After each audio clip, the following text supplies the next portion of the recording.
جب گھر کا بڑا بزرگ طبلہ بجا رہا ہو تو اس کی اولاد کو رقص کرنے پر ملامت نہیں کرنی چاہیے۔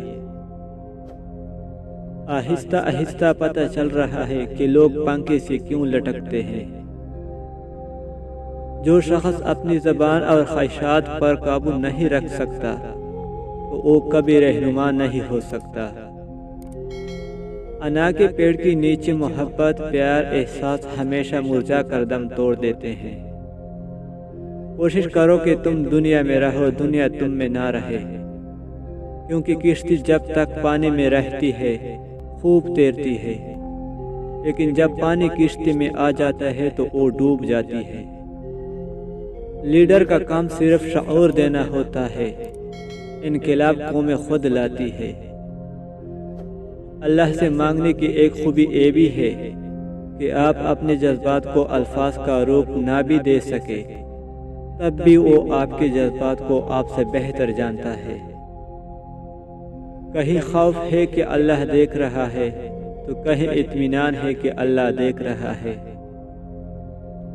خاموشی نامناسب سوالوں کا بہترین جواب ہے اور مسکراہٹ ہر حالات کا بہترین رد عمل۔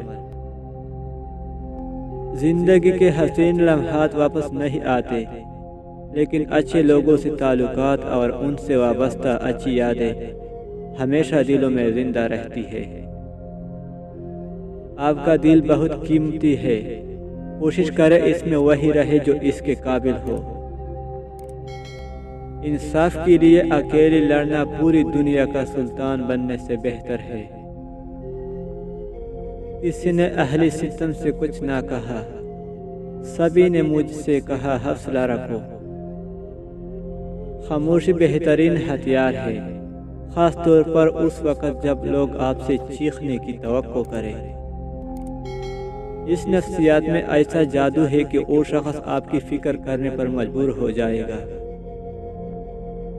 یاد رکھنا، کبھی بھی کسی شخص سے اس کے حساب سے زیادہ وقت مت مانگنا، اس سے آپ ہمیشہ اس کی نظر میں مجبور اور ناکام نظر آتے ہو اور اس کو آپ کی کمی محسوس نہیں ہوتی۔